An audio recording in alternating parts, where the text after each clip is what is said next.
a production of the South Carolina Educational Television Network.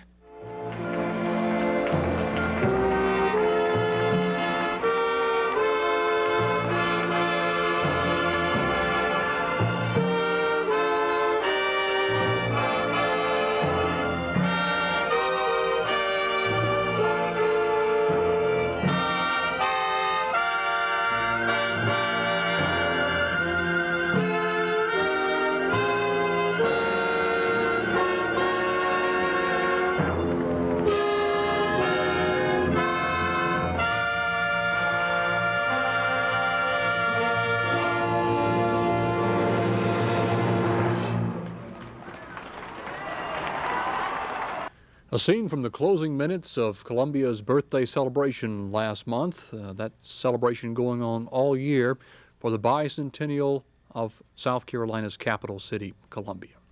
Tonight, a special one-hour edition of Carolina Journal.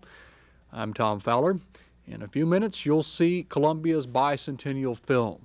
It is 32 minutes in length, and we'll be rolling that in a few minutes. But first, we have a different kind of look at Columbia, prepared by Rick Seaback and Buck Brinson. In preparation for this Columbia's film, the crews spent an awful lot of hours working on interviews, and many of those interviews were very good and could not fit within the 32 minutes of the film. So we have a special 9-minute preview before the film, and let's take a look at that. Rick Seaback prepares this report. Because it's 1986, and because Columbia is 200 years old this year, a lot of people, newcomers as well as natives, are talking about their memories of this city. My earliest memory of Columbia is driving in here along the Sumter Highway. It was 1973. You don't see a skyline when you come into town from the east. Downtown is still a few low hills away. I remember stopping at that gas station up there to ask for directions to the South Carolina Educational Television Network. I was coming for a job interview. And I've spent most of the years since then working for ETV on a variety of projects. This past year, I worked for a few days on the official bicentennial film, which you're about to see. As with most films, there was a lot of good footage that ended up on the cutting room floor. We'd like to show you some of that right now, especially these interviews with some prominent Columbians. After World War I was living down on Green Street, and I remember the soldiers coming home from after the armistice, and they walked up Green Street in a cloud of dust because it was not paved then. Well, I was born in Columbia, and so were my parents and grandparents. My grandparents and great-grandparents were in slavery in Columbia. And I was born here in 1899, which was just about 34 years or 35 years after freedom was declared. So that I learned a lot about slavery right out of the mouths of my relatives. As I knew Columbia, it was quiet. Every now and then there might be a fist fight or something between, you know, the younger blacks and whites, because there still was a lot of that old meanness and slavery in some of the youngsters, you know. But ordinarily, as I remember Columbia at that time, it was a case of the blacks and whites. Well, I'd say the blacks getting along with the whites because they got along to get along. But it was a small town atmosphere. And I hadn't been here long before I could walk down Main Street from Gervais Street to Hampton or Taylor Street and call just about everybody by the first name. Now I go down there, I don't know anybody. Columbia was always a large, metropolitan, slightly scary place, teeming with people, but it was always a attractive place where maybe once a month we would drive to Columbia and we would be let out on Main Street where we could shop the dime stores, play the pinball machines in the arcades along Main. So Columbia, even then, as growing up in Windsor as a child, it was sort of the bonbon, a dessert of my early life. all of the expansion that has taken place in the malls, such as Richland Mall was the first one. The second one was Dutch Square. Then there were malls to the southeast, and then there was now Columbia Mall. All of that expansion has taken place since 1950. So there's been not only cultural expansion and development, but there's been great development in the retail stores, and of course great development in businesses here. You weren't supposed to say Civil War around here that time. You were supposed to say the war between the states. But the blacks always called it the Civil War. We let the whites call it what they wanted. And I think Columbia probably does not get the respect it really does in a culinary way of speaking. I think that certainly some of the best barbecue in the state is served right here in Columbia. And Local barbecue is often as controversial as it is delicious. When anyone comes to visit me here in town, I like for them to get at least a taste of the stuff. Whether we cross the river to Piggy Park or Oak Grove, or go up to Ray Lever's or Little Pig, or here to the little barbecue hut on Rosewood, it's hard to think of another food whose taste is so purely Columbian. There are other places I like to take visitors. Number one on my list is Tunnel Vision. Blue Sky's mural is a visual treat and an American masterpiece that makes our city distinguished and wacky and stimulating all at once. I also like to show off the Art Deco Greyhound bus station, the Saluda Rapids, the old Big Apple building, and if the time is right, the Columbia Mets field, where baseball is as hot dog wonderful and double beer delightful as it's ever been. I like that! But I find that when my distant friends come here to Columbia, we end up spending most of our time here in 5 Points, this odd little area near the university that has a special charm and attraction for shoppers and eaters of all persuasions. Whether I'm having coffee at Frank's in the morning, or sharing a pizza at lunch at the Parthenon, or just whiling away the hours here at the gourmet shop, I find that 5 Points is the heart of my Columbia. And at least once a year, this place pulsates with a special excitement.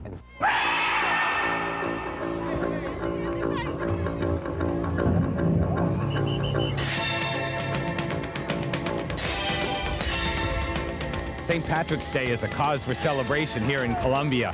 Every year, tens of thousands of people come here to the 5 Points area to help have a big wild street party. Savannah, Georgia was the first southern city to make a big thing out of St. Patrick's Day, but this festival has become a Columbia tradition. Today, you have to wear green. Drink lots of green beer, hang out along Green Street, and all of a sudden, everybody's Irish. Oh, I feel green as hell. She's Irish. The Macklemores came from Scotland and Ireland. Well, Robert Patrick Joseph Clancy. That's pretty Irish. I'm as Irish as Paddy's pig and Hogan's goat. And I'm from Long Island, New York. Me too. I'm so Irish that I don't even have to wear green. But how Irish do you feel? As Irish as you can get. We're Irish. Just a little bit. I feel Irish inside and out. This pizza is Irish because it's made by leprechauns, that's why. I'm trying my best to be Irish. It's working pretty good, I think. I'm getting greener by the moment. Most of the people seem to be just hanging out, having a good time, eating and drinking. It's just the kind of day that makes you think you could get up and do a jig.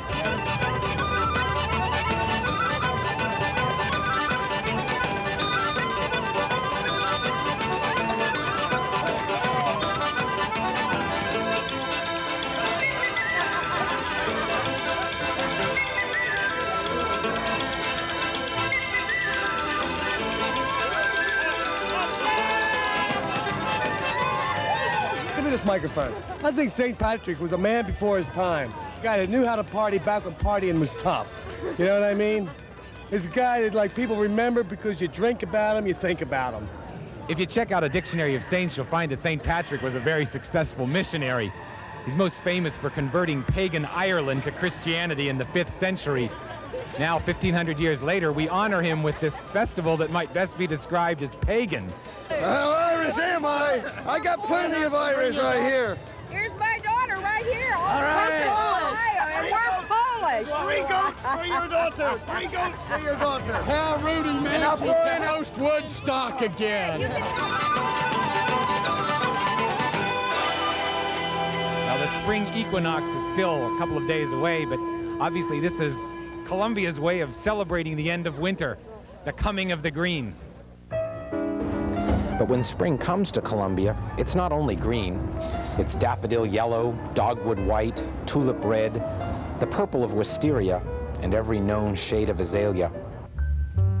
The sun is shining where clouds have been. Maybe it's something to do with spring. I feel no older than 17.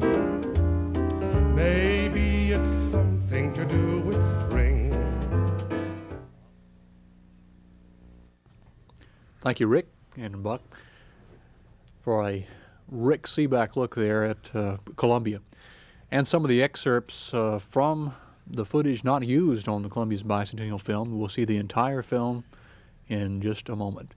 I wanted you to meet 3 people instrumental in the making of this film, and Stan Smith in the overall bicentennial celebration. He is chairman of Columbia's bicentennial. Next to him, Susan Alexander, producer of the bicentennial film, and Bernie Dunlap, the writer of the film and writer of so many other projects here at ETV. Welcome to all of you. Mr. Smith, just a word about the bicentennial. It is more than just one celebration or one film. It's quite a myriad of activities stretching over the entire year. Well, as the theme states, Tom, it's looking back and reaching forward. We have had an interesting history and some ways a very difficult history of this city, but I don't think there's any doubt that she's on the move now, and the great opportunities for us. All the economic forecasts and are just great for the Columbia and the Columbia community, and so we wanted it to be more than just a celebration here and a celebration there, and that's why this film is such an important part of the whole piece, because it is the one effort that we make to look backward and to think about our heritage as we contemplate the future.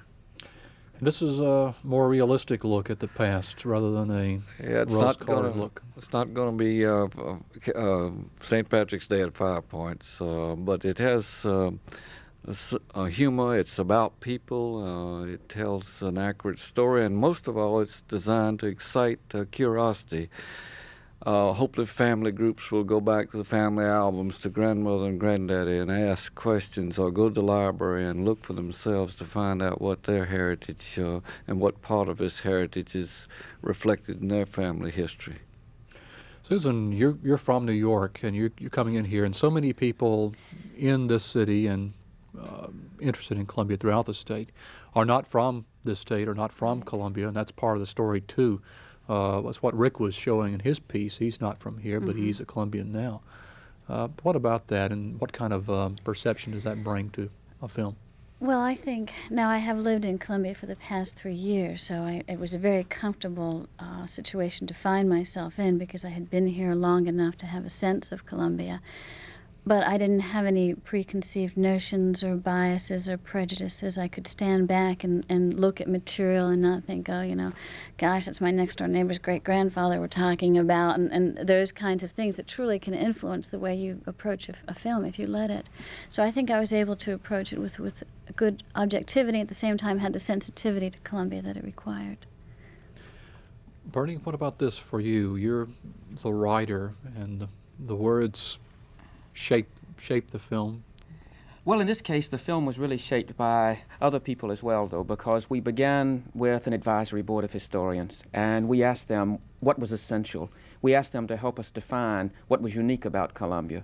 And we decided that, first of all, the film would have to be about everybody who had lived in Columbia, rich and poor, black and white. We decided that the people were Columbia's greatest resource and always had been. And we decided that what was unique about Columbia was its openness, was the fact that Columbia had never dwelt so much upon the past that it had no future, that Columbia had always welcomed people from the outside, and that outsiders in various ways had helped make Columbia what it is. So we turned to first-hand documents things written by people who had been born in Columbia or who had lived much of their lives in Columbia. And we built the film around these statements, these testimonials by real Columbians. And after that, we invented a fictitious Columbian who was the narrator, who would tie everything together. And in confronting the past, we had to confront things that were unpleasant, but then Columbia is unique because Columbia has always had a capacity to pick itself up and start over again. That's one of the reasons it has a future, because it has learned from the past. And so we had no difficulty confronting the difficulties of the past because they guarantee the success of the future. Let me throw this question out for all three and start off with you, Bernie. What was the most difficult thing about compressing 200 years plus of a city's history into 32 minutes? Leaving things out and finding room to put in the things that we felt we had to put in, not only because they were important in our history, but because they were so eloquent that we wanted kids in the schools and viewers in the general audience to know that these people had existed and that their writing was available and will be available in the viewer guide that will be distributed with the film itself in the schools. What was most difficult about compressing a history in this time? I would agree with what Bernie said. It was a matter of there was so much, and how do you decide what's more important than something else, and who is more important than this person? That was very hard, and from a production point of view, just all of the visual research that went into it and finding masses and masses of wonderful old photographs and then making that decision, well, what photographs can we use? And because, once again, 32 minutes is not enough time visually to show everything that we wanted to show. So it was a difficult task. 32 minutes. That's about as much time as it takes to drive from one end of the city to another. That's true. The most difficult thing I've had to do is to thank all of the people that have helped to make this possible. And at the top of the list, of course, is the Educational Television Network with their creative talent and marvelous equipment. And I can't thank Bernie and the historians who monitored it. And I'd just get into a long list that would take more than 32 minutes, I suppose, to thank everyone. But it was truly a community effort. We do appreciate it. Okay. So without any further comment at this point, let's take a look at Columbia's bicentennial film in its entirety.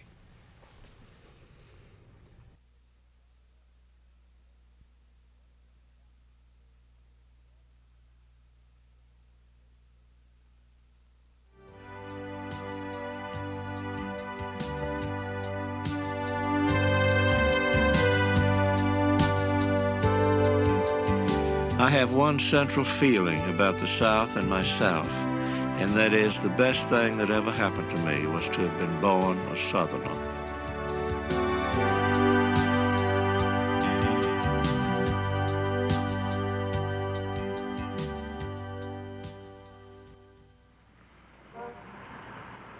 Most folks where I come from would agree with what James Dickey says, though that's a little non-specific in a place where accents change every 20 miles, and people like my great-aunt Julia still exist. Everybody has to come from somewhere, she used to shrug, having moved here from Charleston herself, and doing what she could, I suppose, to reconcile me to the catastrophe of my birth. Because in her eyes, it was irresponsible enough to come from any place in this state except the Holy City. To be born in Columbia was inexcusable. A city of transients, she complained. Soldiers, students, legislators. You might as well be born in a tinker's cart as come from Columbia. And yet, as Aunt Julia simply refused to notice, people have kept on doing it for 200 years now. Are you sure? I know she'd ask. Why on earth would they do that? And this is what I'd tell her. I've heard, Aunt Julia, that anybody over 40 can remember a time when he didn't know the rest of the world existed. Well, I'm over 40, and I remember when where I lived wasn't Columbia or South Carolina or any place with a name. It was just where I was, where I'd always been. A place with no TV, no shopping malls or air conditioners, where lawnmowers had to be pushed, and ice was delivered by trucks. And fathers stood around in their yards as the lightning bugs came out, watering the grass, not turning on sprinklers, doing it by hand. Maybe someplace else, Aunt Julia, in some city by the sea, people had better things to do than watch the ground drink water from a hose. But not where I lived, where the kid next door practiced the same sad piece on her piano for 13 years, and electric fans droned on, and faint explosions from the quarry drifted in sweet-smelling clouds of tea olive and honeysuckle. And all night in my sleep, I could hear the trains moaning and shunting under the moon.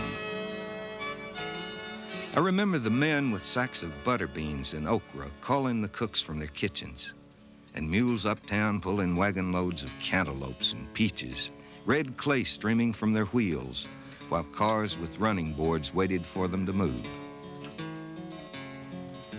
People had forever in that town without a name.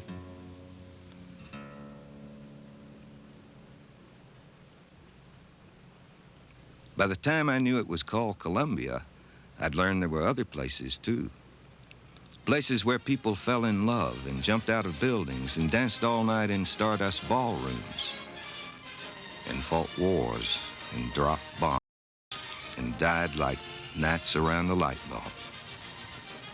Of all Army units, this one at Fort Jackson has the heaviest firepower.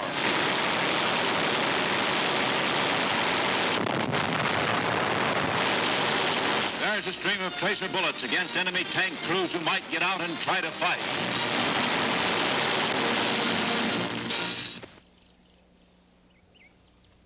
But not where I lived, because where I lived, we'd already used our history up. And only the widows of Confederate veterans rocking next to the cannonballs and sabers in a musty room under the Capitol dome could still remember what history was like. And I got the impression from them it hadn't been so hot. So I got used to living in a place where time had stopped, or so it seemed 40 or 50 years ago. But I used to think about those other times when Indians camped along the river before there was any town at all, and moved on and came back the next year and the next. Until one day there was a white man here with a gun and a piece of paper that said it was now a plantation. And a few years later, another man showed up with another piece of paper, announcing it would be a capital city instead. Be it enacted by the Honorable Senate and House of Representatives that the commissioners be required to lay off a tract of land 2 miles square near Friday's Ferry on the Congaree River, including the plain of the hill whereon Thomas and James Taylor Esquires now reside. And be it further enacted that as soon as the tract of land shall be laid off into lots, a square containing in the whole 8 acres shall be reserved by the commissioners for the purpose of erecting such public buildings as may be necessary. And be it further enacted that the commissioners shall proceed to contract for the building of a state house with convenient rooms for the reception of the General Assembly. 200 years ago. And from that point on, there's always been a man with a plan, an architect or a politician. Though like all utopian schemes, it probably sounded better than it was. And it was still pretty much a pipe dream when George Washington looked it over in 1791. Columbia is laid out upon a large scale. It is now an uncleared wood with very few houses in it. The State House, which is also of wood, is a large and commodious building, but unfinished. Even Thomas Taylor, who'd sold them the land, used to grumble they'd managed to turn a damn fine plantation into a damn poor town. Still, it kept the legislators off the streets and gave the speculators something to do.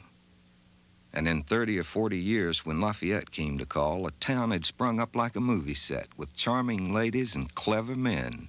Even the General Secretary was impressed. We went to visit the academy, which is under the direction of the celebrated Dr. Cooper. We had the pleasure of conversing with the professors, who are all men of the highest merit. We found 3 who spoke French with the greatest facility.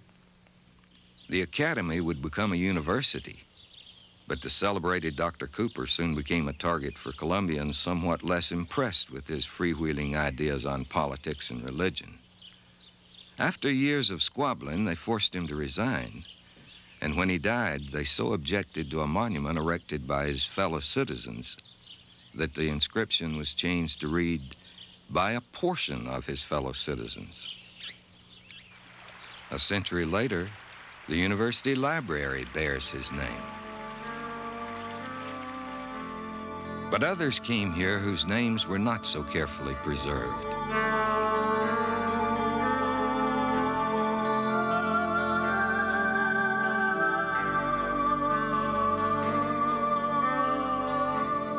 My father was brought from Africa when only a boy and sold to old Colonel Dick Singleton. His father's name in Africa was Mancoso, and his mother's name Mongomo. I never learned which name he went by before he was brought to this country, only that he stated Colonel Singleton named him William, which he was known by up until the time of his death. Father had a surname, Scroyer, which he could not use in public, as to use a surname Scroyer would be against the law. He was only known as William Singleton because that was his master's name. The Singletons lived outside the city at Kensington Plantation, where my great-aunt Julia went to parties a half-century later. At about the same time, a local black leader was saying, "You may have ruled Columbia, but we built it." And yet, if Aunt Julia met any of Jacob Stroyer's kinfolk there, she still only knew them by their first names. Somehow in the South, we got the idea we'd be exempt from the laws of history if only we closed our minds and kept them closed, no matter how much reality threatened us. And by 1860, when a Yankee journalist came to town, we were all a little crazy on the subject of secession. The students in Columbia had recently resolved to show their patriotism by wearing clothing made only of South Carolina fabrics. A small supply of shoddy blue cloth was exhausted before 1/4 of the students could be supplied, and the rest went to the most reckless extremes. The only other dry goods actually manufactured in the state were some cheap and gaudy calicos intended for Negro wear. And of these, the crazy youngsters ordered whole suits of clothing. The effect was quite astounding. Here would go one youth, striped like a barber's pole and glowing like a meteor in his fiery red and yellow garb. There another, completely covered with bright green leaves upon an intensely blue ground. Also in Columbia, we met a recent graduate of Yale who had come to that belligerent region to prepare for the ministry of peace and goodwill to men. He said that his letters were tampered with and that serious exception had been taken to his receiving Northern periodicals. He was repeatedly notified to cancel his subscription to the Atlantic Monthly and was finally escorted to the post office, where the current number of that magazine was taken from his box and burned before his eyes. We met many bright and agreeable fellows and enjoyed their society exceedingly, save that we wearied of the talk of secession.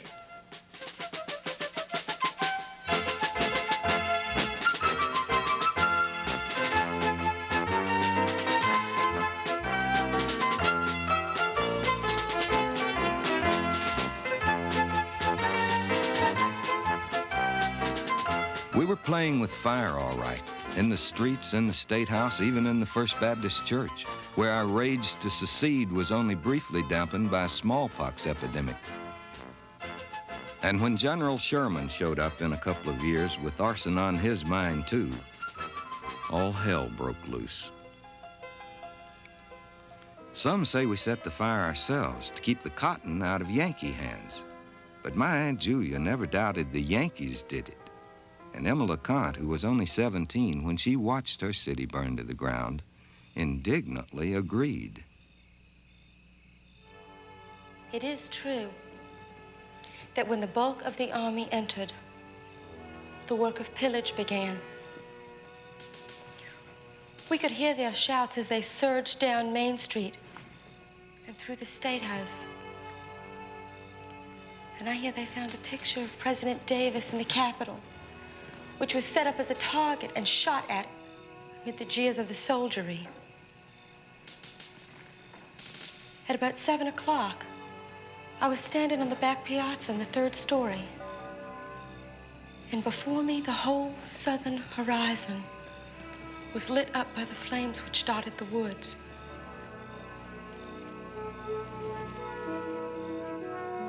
On one side, the sky was illuminated by the burning of General Hampton's residence a few miles off in the country. And on the other side, by some blazing buildings down near the river. I had scarcely come downstairs again when Henry told me that there was a fire on Main Street. And Sumter Street was brightly lighted by a house burning so near our piazza we could feel the heat. All that effort, all the dreaming and building erased in a single night. Columbia will have bitter cause to remember the visit of Sherman's army, a Yankee officer boasted in his diary. Not in this generation or the next, no, not in a century, can this city recover from the deadly blow which has taken its life. 3 months later, as the troops began to trickle home and the dogwood blossomed, Emma LeConte walked through the ruins at night. Everything was as still as death. As far as the eye could reach, only spectre-like chimneys and shattered walls. The rich moonlight gave them a mysterious but mellow softness. We reached Christ Church. It was a very pretty little church, and it makes a lovely ruin. It was charming in the mystic light. Later, we walked down the middle of Main Street. The great State House shone white before us, looking itself like a grand ruin.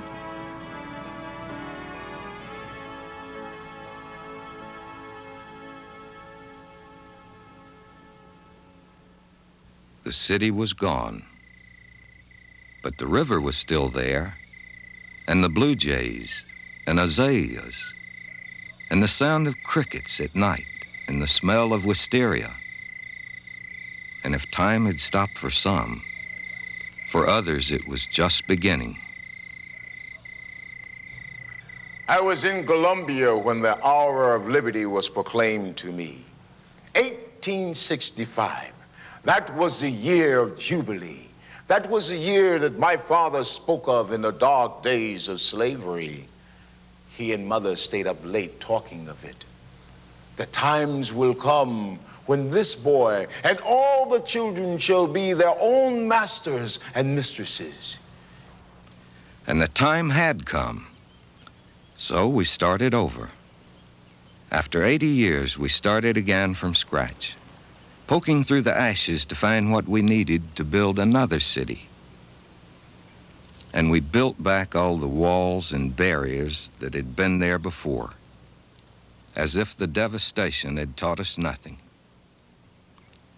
But at night, in the new houses, boys and girls still lay awake, listening to dogs bark and neighbors argue, watching the moon make shadows on the grass, and saying to themselves for the first time, "This is me, in this place. This is my home." They were the future, and one of them was John Rice, a clergyman's son come down from the Piedmont. Columbia in 1892 was a awkward, overgrown village, like a country boy come to town all dressed up on a Saturday night. The red clay roads from the countryside flowed into it and became, by definition, streets, kept straight by bordering sidewalks and lot lines, only a little less muddy and dusty in their new setting. In the center of the square sat the wonder of Columbia, the State House, and on its walls were reverently preserved the scars chipped out in the war between the states by the cannon of Sherman. Nearby was the Episcopal graveyard, green with creeping myrtle and gray with the tombs of aristocratic heroes. But we'd done our burying. Now we were building again, not monuments this time, or railroads or canals, but cotton mills with Yankee money and poor white labor. And in one of our mills, for a while, a young woman from the north named Marie Van Vorst, who disguised herself as a mill hand and wrote about what she saw. The mill itself is a wonderful sight. A model of careful and well-considered building, with every facility for the best and most advantageous manufacture of textiles. The mill houses are all built exactly alike, painted in sickly greens and yellows. They rise on stilt-like elevations above the malarial soil. The mill hands are not from the direct section of Columbia. They are strangers brought in from the hills by the agents of the company, who go out hither and thither through the different parts of the country, describing to poor whites and the hill dwellers work in the mills as a way to riches and success. Filled with dreams of gain and possessions, with hopes of decent housing and education for their children, they leave their distant communities and troop to the mills. Maybe we figured that was the price of progress, or maybe we didn't care. We were bearing down on a new era, and we hardly noticed the ones who were left behind. Democracy was on the march, and directly ahead, coming closer every day, was the day of promise, the land of hope and glory, the 20th century. It's impossible now to recapture. It's even difficult to recall the awe with which the words were uttered. We must be prepared, we were told, for the great event.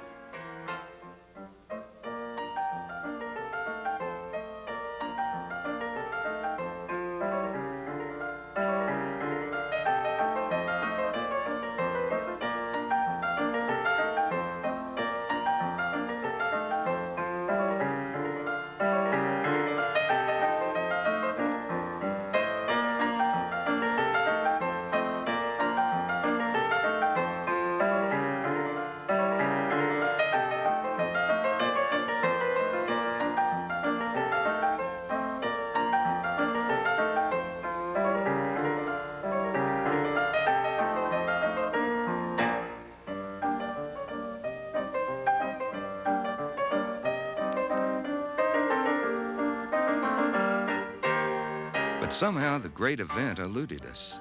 It just seemed to melt away, and we settled instead for little events that were more dependable. Elections, revivals, parades, even the farmer's market on Saturday, or the Silver Meteor, lumbering at night through Seaboard Station with Yankee passengers gawking at the local color. And on most nights in the 30s, there were students on the platform practicing a dance they'd learned from the balcony of a former synagogue, then a colored nightclub. A dance that, according to local legend, gave the city of New York its nickname, the Big Apple. The students only watched at the nightclub because there were separate but equal nightclubs for them elsewhere in town. And separate schools, separate water fountains, even separate taxi cabs. There were separate state fairs, too, but nobody pretended they were equal. The big one was the one that hovered like a close encounter of the third kind out past the tracks in October, as a sort of backdrop for the biggest event of the local year, the Carolina-Clemson game, when the eyes and ears of the whole world were riveted on Columbia, or so I thought. And so did James H. Hammond, back when the fair and the football game arrived together. The Carolina-Clemson game meant much more than who was to be governor or the establishment of $1 million enterprise. The playing of the game on Big Thursday gave the State Fair Association a shot in the arm. Old fences were repaired and the baseball bleachers were patched up, and they even put running water in the lavatories.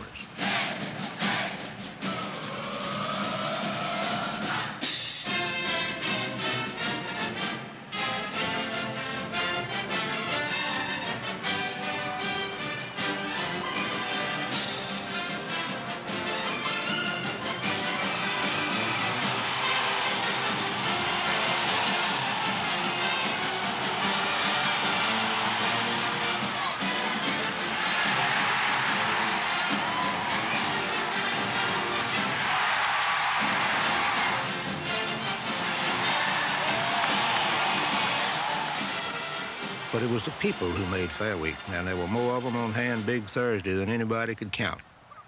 They came in on special trains with trunks and valises and country goodies for their city friends. It was the week when farmers and small-town people came to Columbia to stay in the hotels or boarding houses that those who had relatives moved in for the week. The barkers on their elevated platforms rang bells and blew horns and shouted about their shows. Come right in and see the fat lady, 487 pounds. See it alive. Men only. Now is your chance to see the hoochie coochie.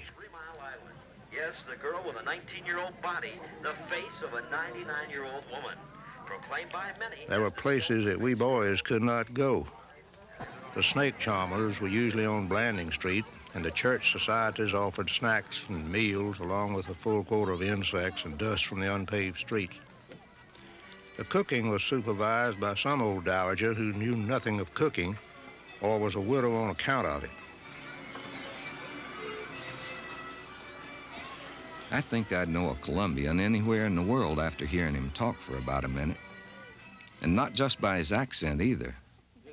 In fact, it occurs to me that maybe the best thing you can say about this city since the war, the one that left us burned down and worn out, is that it must have changed the way we talk. Before, we probably sounded like city people anywhere, arrogant, suspicious, always in a hurry. But the voices I heard growing up 40 or 50 years ago had the kindness and irony of people who've outlived their illusions and can still find something to laugh about. Even when it's themselves, and no matter how outrageous the situation gets. It's something you hear in the voice of every Colombian who's lived here long enough, rich or poor, black or white. And if you miss it at RJ's Exxon or the Capitol Cafe, you can find it in the stories of William Price Fox. A pea vine grew around the porch, and there were always peas around May or June.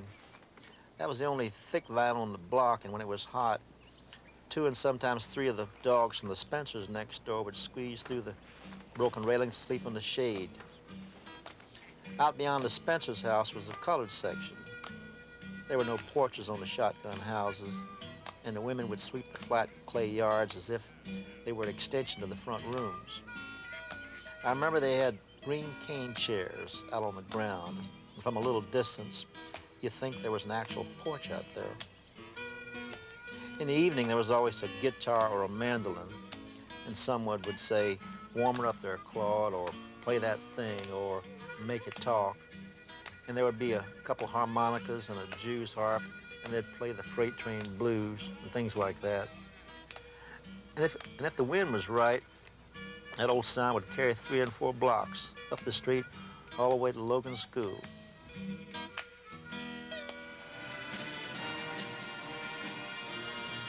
It was the people, always the people who made Columbia what it was. Not the railroads or the cotton mills or the university. Not even Fort Jackson with its endless parade of dignitaries and recruits. Or the State House with its inexhaustible supply of pigeons and boiled peanuts. And the people have kept on making it, over and over, out of bits and pieces of themselves. After World War II, money came to Columbia and people following the money and new ideas. And walls began to fall at last. And as they fell, our history started up again. Only this time there was a difference. This time we decided to do it together, all of us.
the river was still there, and the honeysuckle, and kids practicing the piano.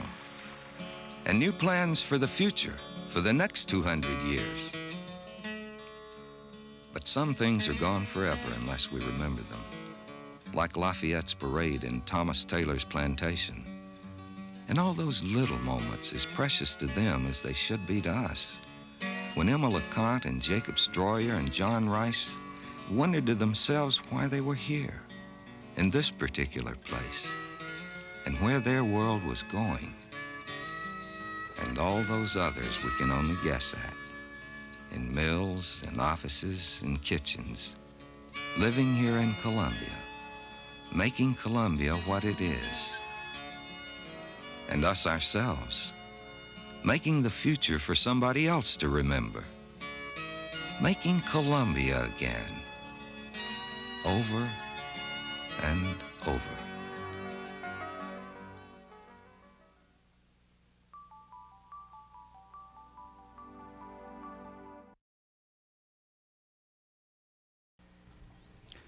There it is, the Columbia's bicentennial film. You've seen it. Glad you're still with us. And we have three people in the studio, if you've just joined us, or joined us during the middle of the film, who are instrumental in this production. Let me turn first to Bernie Dunlap, the writer, and Susan Alexander, the producer of the film. You've seen it any number of times. When you see it again on television, is it different than when you see it in a theater or in a room? I think it is. I'm pleased to see it work so well on television, that it makes such intimate contact with the viewer. And watching it again, each time I see it, I pick up new details in the visuals. I mean, so many people contributed to this. And when you look at the photography that Bucky Brinson and Bill South did, it's just phenomenal. And the editing of Bob Gilbert, the visual research of Varian Brandon, the contributions of all the historians who contributed to it. If the moral of the film is that in Columbia's past, sometimes we did not all work together. I mean, to me, the crucial line is, and we built back all the walls and barriers that had been there before, as if the devastation had taught us nothing. And then at the end, but this time there was a difference. This time we would do it together, all of us. I mean, that is the moral, I think. That's why we have a future. And in a way, the moral of the film is an awful lot of people work together to make it what it is. And I'm really pleased with it. I enjoy watching it over and over. So this is the first time the film has been seen on television. What are the designs for the film? What's the idea behind doing the film in the first place, other than having a document for the bicentennial? Well, I think that it was the general feeling of the steering committee that it was time to put Columbia's history on a permanent record and to be able to utilize this document, whether it was a film or a videotape or whatever, as a learning tool, something that can be used in all of the public school systems in South Carolina, will be given to the museums here in Columbia, and something that people will always be able to look at and learn something from. This film will never be dated. You're going to be able to put this in a machine, whatever that machine is, 20 years from now, and still learn a whole lot from it. And I think that was the idea, to finally get down history, Columbia's history, on a permanent document. What have reactions been to the film? The best reaction has been that it's provoked almost everyone who's seen it into thinking about the city of Columbia, about its past. I don't think anybody, even the historians who worked with us, can fail to find something new and arresting in it, mainly because it's made up of bits and pieces of the past. And Columbia has a more fascinating past than I had ever known until working on this film. Susan?